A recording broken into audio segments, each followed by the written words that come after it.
Firstly, I should say I'm very happy to be here in a group of people who are working towards sustainability of their industry. Right? So essentially you, and that means we, jointly want to work together to have an industry which is economically sustainable and environmentally sustainable, and one will probably not happen without the other.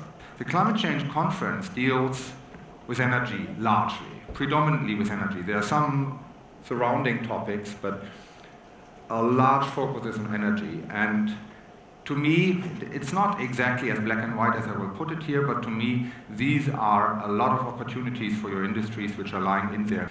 And a number of the sustainable development goals are actually touching on your industry. Some are providing additional possibilities and opportunities, and some are pushing you forward.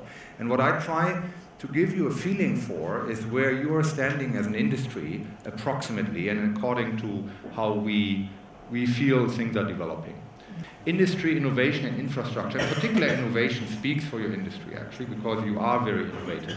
The development of industry and of infrastructure are things where your products find a natural resource, where you can, above average, contribute, where your products have advantages that others don't have.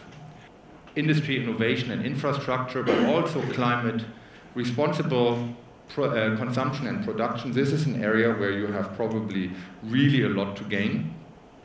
Sustainable cities, as mentioned before, decent work, clean water and sanitation, and some others. The story that I'm telling for UNIDO, and a similar story is there for your industry, is that it is important. In this case, industry accounts for 30% of the world's global GDP and is a major driver of growth. Creates jobs, like your industry does.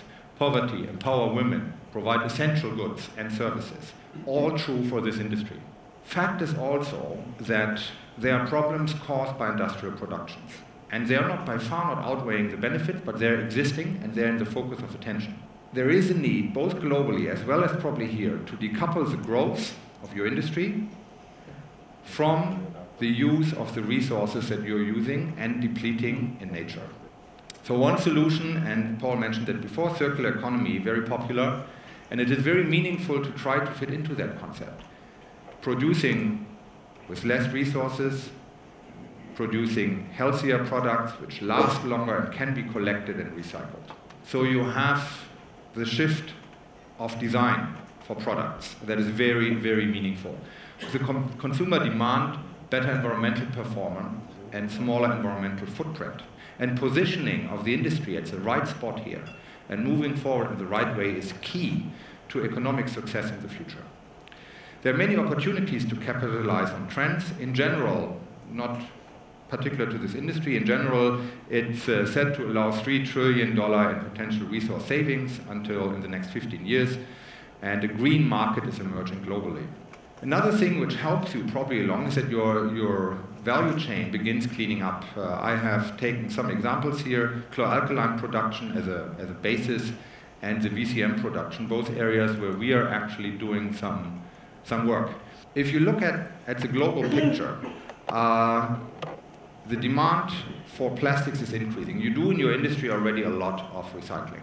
But things move from being local to global and increasing the amount of recycling that is expected to take place. So what is required for a sustainable PVC industry from our side?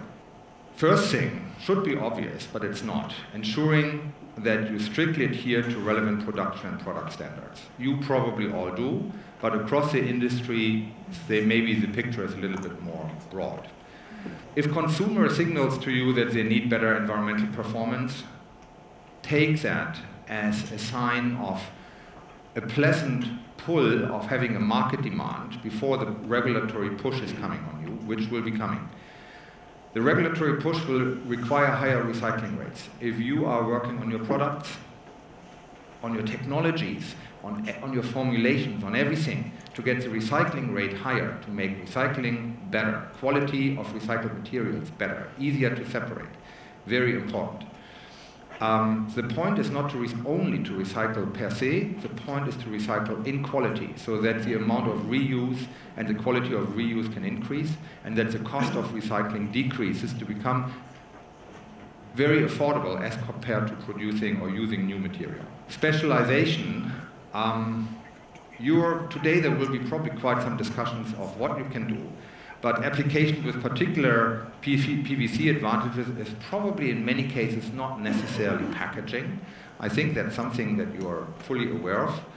Applications lending to simple, fairly pure recycling. Applications reducing the likeliness of contamination of or with other plastics. As I said, increased efforts are necessary to simplify the separation. That is, of course, to the degree that you're producing pre-products, that will require cooperation with the producers of the final products because they have to change their designs.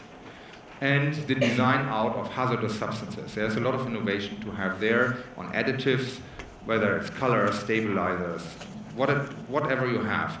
Increasing the domestic and regional recycling competitiveness. There will be a strong push to stay, and that is a chance for you, to stay within at least the European Union, for example, as a body. Use that chance, and in order to use that chance, you need to early on invest into development and get ready for doing so. That means easier recycling and also ways to use recycled products better in your production.